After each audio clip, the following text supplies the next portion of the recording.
ज्या बैलाला लागला तालुक्याला वेळ लावलाय असा रमेश पावसकर आजगेकरांचा चण्या येतोय उजवीकडे पळायला आणि डावीकडे आला शिवा जोडीचा ड्रायव्हर मुन्ना गुराव.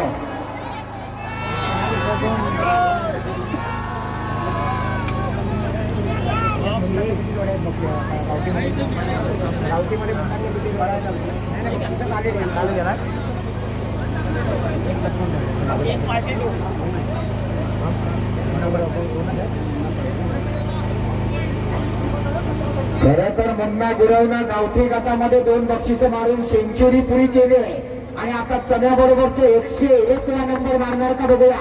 एकदा मुन्नासाठी आणि चण्यासाठी जोरदार टाळ्या हो द्या. 2 महिन्यामध्ये 100 बक्षिसाचा मानकरी आहे तो मुन्ना पांढरा गुरव. जबरदस्ताची सुट्टी झाली बैलाची. चण्या पळतोय उजवीकडे आणि शिवा पळतोय डावीकडे. हे चण्या लागले आला आला बघा जबरदस्त. वाढायला पाहिजे 1656.